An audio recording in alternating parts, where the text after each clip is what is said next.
sobre as carnes exóticas. Carne de coelho, de marreco, de peru, a tão conhecida carne de rã que a gente trabalha bastante aqui na Chef de Animale, e até mesmo os peixes podem ser considerados carnes exóticas, como eu postei no Stories agora há pouquinho. Então a gente vai entender quais são as suas indicações, eu devo ou não oferecer para o meu pet. Se eu oferecer uma carne exótica, eu vou evitar o aparecimento de alguma alergia, de alguma hipersensibilidade? Então é sobre isso que nós vamos conversar hoje e eu quero trazer pontos chaves, né? Chaves sobre esse assunto para que você conheça melhor e também saiba tomar decisões relacionadas a isso. Então sejam bem-vindos, boa noite a todos. Já estou aqui em outro cenário que eu já compartilhei com vocês, que nós estamos já arrumando alguns detalhes, do nosso escritório, agora mais em câmera lenta por causa da correria que anda, da demanda que eu e a Carol estamos tendo. Então a gente tá aos pouquinhos, já penduramos algumas coisas e vou tentar fazer o máximo de aulas possíveis aqui agora com vocês. Eu acho que a primeira coisa que vem na mente, na cabeça, quando a gente fala de carnes exóticas, é a questão da hipersensibilidade alimentar. Então eu só quero trazer aqui, como uma introdução mesmo, a principal diferença entre alergias, hipersensibilidades e intolerâncias, porque esse assunto ele é um pouco incompreendido, E às vezes a gente fala assim, meu cachorro tem alergia, Então, pra gente entender melhor o que é que significam esses termos.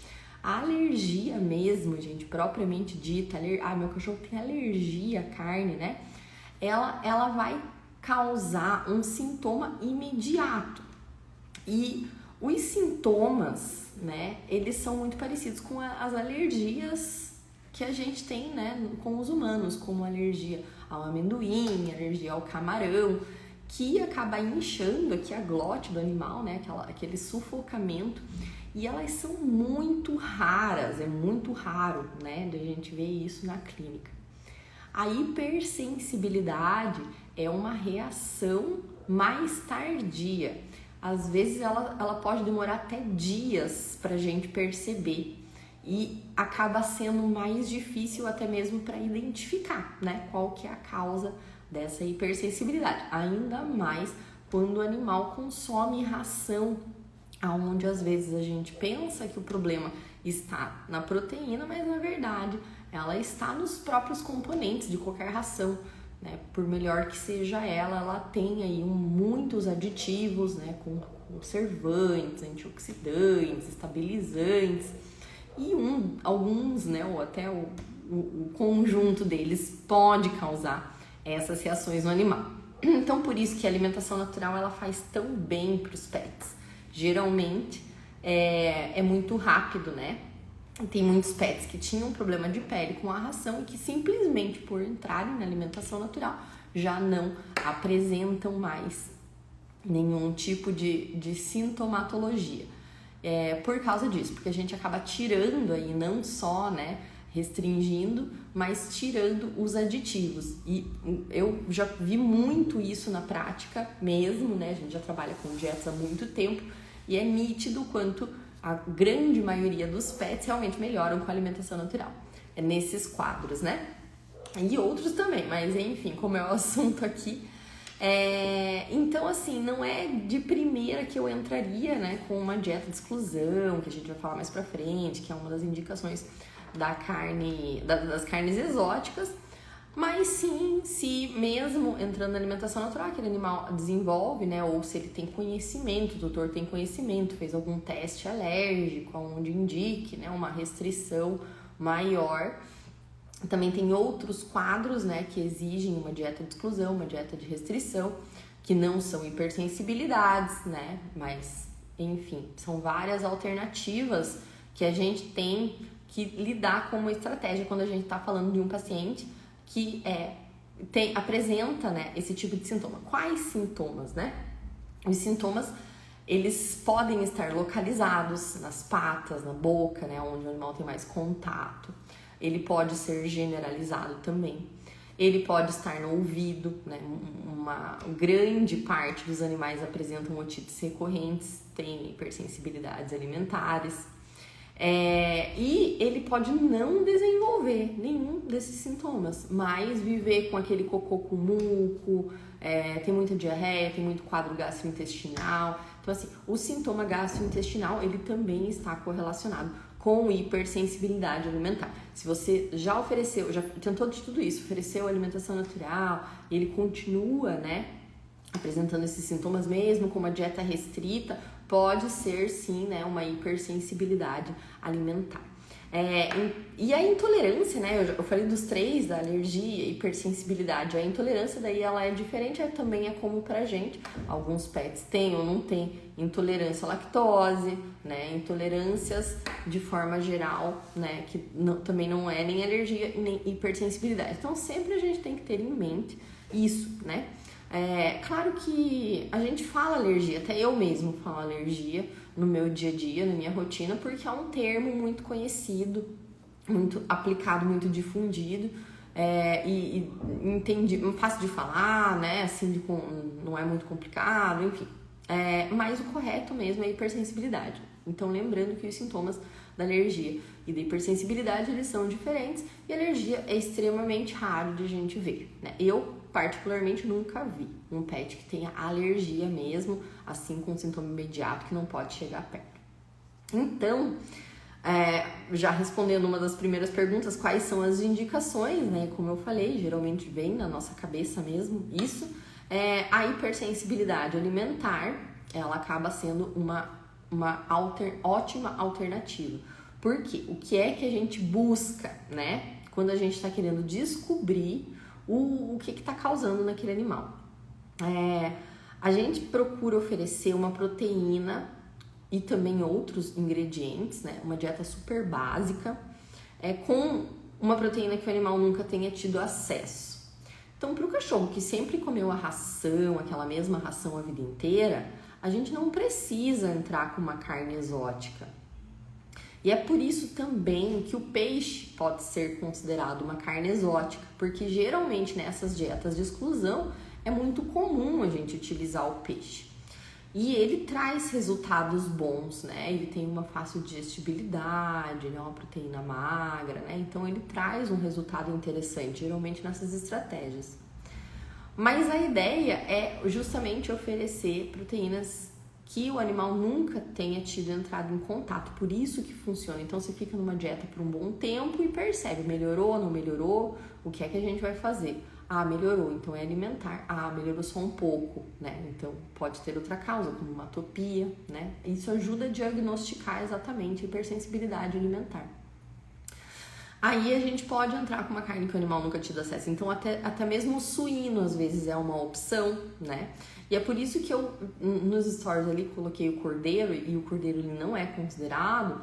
Primeiro porque muitas rações têm cordeiro, né? Então a chance do animal já ter tido acesso à carne de cordeiro é alta. E também, diferente do que muitos pensam, a carne de cordeiro ela é uma carne muito mais gordurosa, ela é uma carne que tem uma grande chance de dar aí uma reação de hipersensibilidade, mesmo que o animal nunca tenha comido. Então eu nunca uso, gente, eu nunca tive um caso que eu usei, que eu indiquei a carne de cordeiro, eu não sou muito fã de trabalhar com ela na nutrição, mas por esses motivos, né? Por esses riscos, ela é uma carne muito mais gordurosa, uma carne mais difícil de trabalhar, né? Enfim. Mas tem outras opções, né, que são mais acessíveis e isso vai depender muito da região onde você está. Então aqui em Santa Catarina nós temos fornecedores de rã daqui, então nós temos uma grande facilidade. Aqui, inclusive, tem um grande produtor conhecido de carne de marreco, pato, né, que é ali em Blumenau. Inclusive é um prato típico, né, da região, então a gente encontra bastante. Coelho também pode ser considerado, até mesmo jacaré, né? Aí vai depender bastante da sua região, mas todas essas carnes elas são consideradas exóticas, mas isso não significa que você precise oferecer. Como eu falei, a gente aqui vai falar sobre as indicações dessas carnes, né? Então elas têm indicações específicas. Nós aqui da Chef de Animais, nós temos vários mesmo atendimentos com a carne de rã, com resultados fantásticos. Então a carne de rã, ela tá em primeiro lugar como escolha no desafio expositivo ou na dieta restritiva, dieta de exposição, né, como o pessoal chama. Geralmente ela é número 1, porque a carne de rã tem a ver, né, o que é que causa a hipersensibilidade. Então, é especificadamente a proteína, não necessariamente a carne, mas é a porção de proteína dos alimentos que acabam desencadeando, né, ativando a resposta imune do organismo, fazendo as células liberarem histaminas e compostos que causam esses sintomas. Então é a parte proteica, né? E é interessante a gente saber disso, porque a carne de rã tem a ver também com o tamanho da molécula, a facilidade de digestão dela, né? De passar pela permeabilidade de todo o sistema do organismo, tem a ver com isso. E também a carne de rã, uma curiosidade apenas, ela é até 20 vezes mais magra do que a carne bovina, que leva para a nossa segunda indicação que eu vou falar daqui a pouco. Então, a hipersensibilidade alimentar, nesses casos específicos, a gente utiliza para fazer o desafio expositivo. E a carne de rã tem um resultado muito grande, não só para a hipersensibilidade alimentar, e falando da nossa experiência mesmo, mas outros tipos de problema, como gastrites muito específicas, onde não se tolera, né? Nós atendemos hoje, desde que a gente abriu, né? Muitos anos, uma família inteira de shih tzus que só se alimentam com a carne de rã. É a única que dá certo. E ela é muito nutritiva, né? Ela é fantástica, os benefícios para a saúde. Então, ela é aí a proteína de escolha. Mas é importante a gente saber que é a parte proteica que causam as reações de hipersensibilidade, porque a gente tem que levar em consideração que não é só carne que tem proteína. Então, tudo que tiver proteína pode dar uma reação de hipersensibilidade. É muita coisa. É por causa disso, por exemplo, que tem cães que são alérgicos, olha só, né? Que tem hipersensibilidade ao arroz, eles têm hipersensibilidade à cenoura, né? Eles têm hipersensibilidade a esse tipo de ingrediente, grãos de forma geral, que tem um teor de proteína mais elevado, como o milho, como a soja, né? Então, é essa porção de proteína que vai causar essas reações de hipersensibilidade. E também é interessante a gente levar isso em consideração, porque eu vou dar um exemplo aqui, né? Eu já atendi pacientes que têm alergia à hipersensibilidade à carne suína, mas não tem a banha de porco. Eu já coloquei banha de porco na dieta deles. Ou os cães que têm alergia a peixes, já vi também, né? Alergia a peixe é raro, é difícil. O peixe é uma ótima opção, geralmente, né? Pra gente utilizar nesses casos. Mas não vão apresentar alergia ao ômega 3, que é o óleo de peixe. Ai, Betina, mas o meu cachorro, ele tem alergia a peixe, ele apresentou alergia ao óleo de peixe, né? É raro, mas acontece. Isso está mais relacionado com a pureza, né? O quão puro é esse óleo. Então, por mais que, não estou dizendo que não possa acontecer, pode acontecer de o animal desenvolver, né, uma hipersensibilidade ao ômega, por exemplo, né, porque é muito forte, a hipersensibilidade dele aos frutos do mar, é muito, muito difícil. Então, assim, as pessoas geralmente se assustam quando eu falo, né? Mas eu não vou oferecer óleo de peixe, ou pelo menos não no primeiro momento, porque tem alergia a peixe, ou usar a banha suína em uma dieta com porco, né? Então, só curiosidades que são interessantes, gente. Aqui a gente está para falar sobre carnes exóticas em uma aula super rápida, prática, né? Pra gente ir direto ao assunto, o que é que a gente precisa saber sobre as carnes exóticas. Então, pessoal, não adianta a gente oferecer carnes exóticas no intuito de prevenir as reações, né, de hipersensibilidades ou alergias. Elas não previnem, né? A gente só utiliza elas como uma alternativa, elas são primeiras escolhas, né?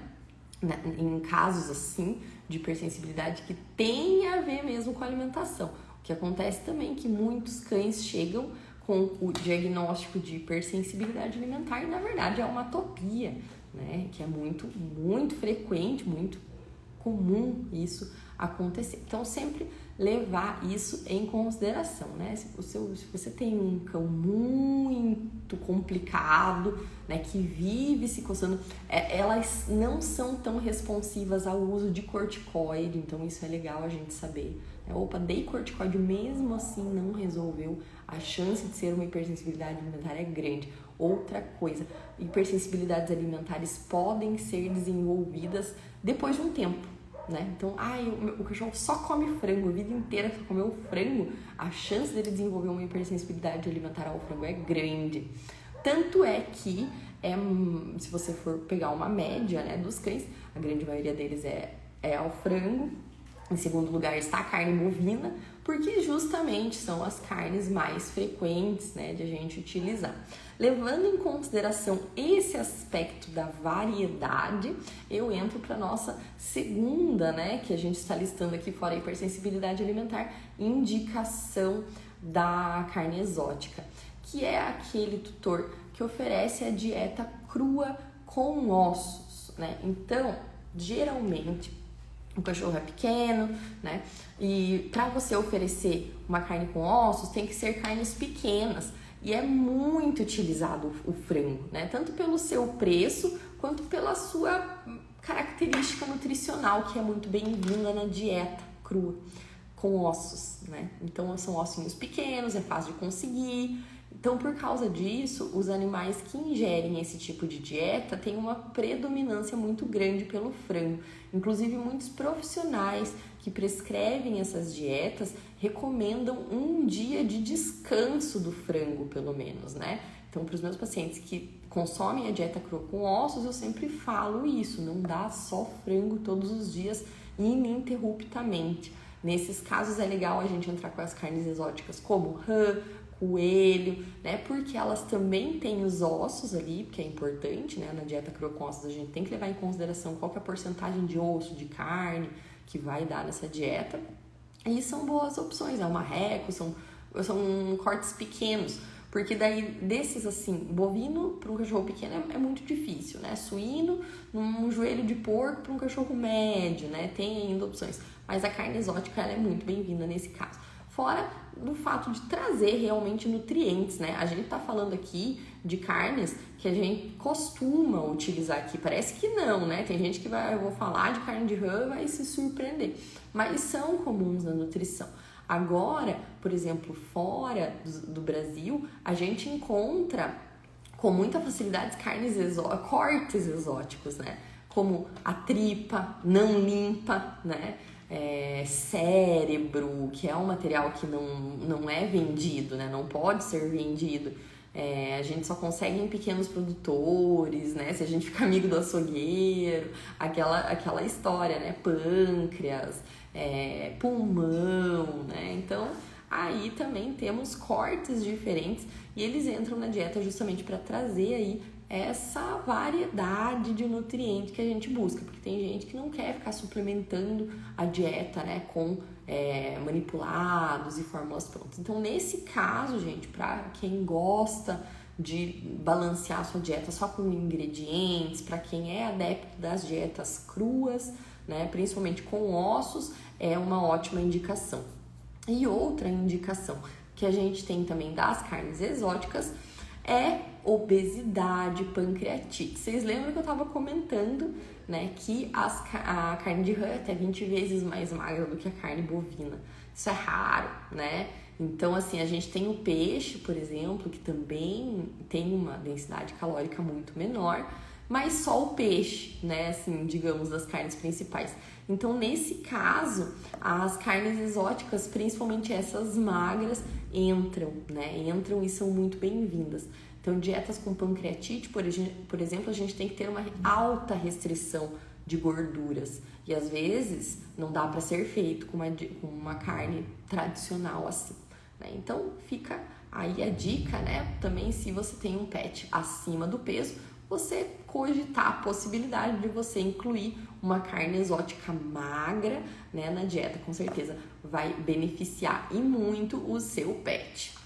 A gente sabe que tem um custo mais elevado, né? Então, até por causa disso, nós não temos uma incidência maior. Mas como aqui, por exemplo, a gente consegue a carne de rã com muito volume, a gente compra muita carne de rã, o valor ela acaba saindo um pouco mais acima do que as outras carnes. Mas, para vocês terem uma ideia, sai mais barato aqui, né? No caso da Chef de Animale, uma dieta de carne de rã do que uma dieta de uma outra dessas carnes que eu comentei, como coelho, né? Peru, até mesmo cordeiro, que eu estava comentando. Dietas para o fígado alterado. Então, geralmente, as alterações nas enzimas hepáticas, né? Claro que tem que avaliar cada caso, mas também requerem aí uma leve restrição de gorduras, né? Eu tô falando de restrição de gorduras, mas isso não quer dizer que essa dieta tem que ter zero gordura, né, gente? Só para ficar claro que a gordura ela é também incompreendida nessas dietas. As pessoas falam com orgulho: eu faço só um arrozinho, um frango, uma cenoura, não coloco nada, nem sal nem óleo, né? Então, assim, primeiro grande erro das pessoas que fazem alimentação natural aí sem estudar sobre o assunto, sem ter um acompanhamento, é não colocar gordura e nem sal nas dietas, né? Então, levando isso em consideração, o fígado alterado geralmente, né? Depende, tem várias doenças aí envolvidas, a gente requer aí um teor um pouquinho reduzido de gorduras. Então, são boas, né? São boas, mas para o fígado em específico, eu prefiro atuar com ingredientes que vão ajudar no detox hepático. Não é o caso das proteínas, né? Mas sim, por exemplo, coentro, berinjela, alcachofra, né? Esse tipo de ingrediente é pró-fígado, ajudam, né? Então, é bem válido a gente atuar com esses ingredientes. Mas é isso, pessoal. Espero que vocês tenham gostado do assunto que eu trouxe aqui, né, hoje sobre as carnes exóticas. Eu procurei realmente ser direto ao ponto para que vocês possam acompanhar depois. Quem não está agora, quem quiser assistir depois, vai ficar no nosso feed essa aula e levantar aí, né, uma questão, um pouco de conhecimento sobre as carnes exóticas, por que a gente utiliza, desvendar alguns mitos, né? Outro mito que é bastante comum nesse assunto, né, nesse tema, é que a pessoa tem um cachorrinho que tem alergia à carne de frango, né, hipersensibilidade à carne de frango, e daí ela não quer dar pato ou marreco, porque é aves, né? Então cada proteína é única, tá, gente? Isso não quer dizer, na verdade é muito provável que o animal não tenha, né, a não ser que seja aqueles animais que têm hipersensibilidade a quase tudo, não tem aí a hipersensibilidade ao peru e ao marreco. Então vale essa dica também, né? Porque sempre pode acontecer aí com vocês. Mas é isso, pessoal. Lembrando que na comunidade Chef de Animale nós temos inclusive receitas com carnes exóticas, né? Para inspirar vocês a incluírem elas no cardápio, porque elas não são obrigatórias, né? Elas são aí alternativas para nos ajudar com o direcionamento das dietas, mas é super legal, é super interessante, né? Como a gente está falando aqui de confeitaria pet, tudo que é diferente, assim, acaba se tornando muito atrativo, né? E até uma forma de você colocar um valor agregado no seu produto, conquistar clientes que buscam esse tipo de produto diferenciado, porque o mercado sempre existe, com certeza absoluta. Nós temos aqui uma boa aceitação com carne de rã. É muito mais comum aqueles comentários, né? Mas será? Carne de rã, ui, que nojo, né? Sempre tem, mas geralmente assim as pessoas já olham com uma animação, com um entusiasmo, com um interesse nesse tipo de produto. Você desenvolve uma dieta? Sim, a gente faz a consultoria nutricional aqui na Chef de Animale, a gente oferece esse serviço, onde é agendado uma consulta comigo e a gente vai elaborar aí um cardápio específico, individual para o seu animal, né? Para o quadro do seu animal. Então é só entrar em contato aqui com a gente, pode ser pelo direct, que a gente já manda ali o número do WhatsApp com todas as informações sobre isso. Tá bom, pessoal? Moro em Blumenau, que pertinho, olha só, Letícia. Então, a gente aguarda seu contato, vai ser um prazer poder ajudar seu pet. Pode usar tilápia, cascudo, são especiais de peixe. É tilápia que você quis dizer, Gigi? Mas pode, gente, a grande maioria dos peixes aí, né, assim como a grande maioria dos ingredientes podem ser utilizados. É muito mito que a gente vê, mas no caso dos peixes é só peixe que for realmente tóxico. E também tem ali a questão do metal pesado, né? Então, peixes que são predatórios, como o atum, peixes grandes, geralmente eles possuem ali uma maior concentração de metais pesados, como mercúrio, principalmente no corpo deles, né? Então, por causa disso, não é legal fazer um consumo recorrente. A tilápia é ótima e peixes pequenos que não são predatórios também são ótimas opções para usar. São espécies, sim, isso pode. Vou entrar em contato. Ah, gente, aguarda, Letícia, é um prazer. Espero que vocês tenham gostado. Então, pessoal, quem não assistiu, quem chegou depois, é só conferir aqui no nosso feed que eu já vou carregar. Uma ótima noite para vocês e até mais. Beijos!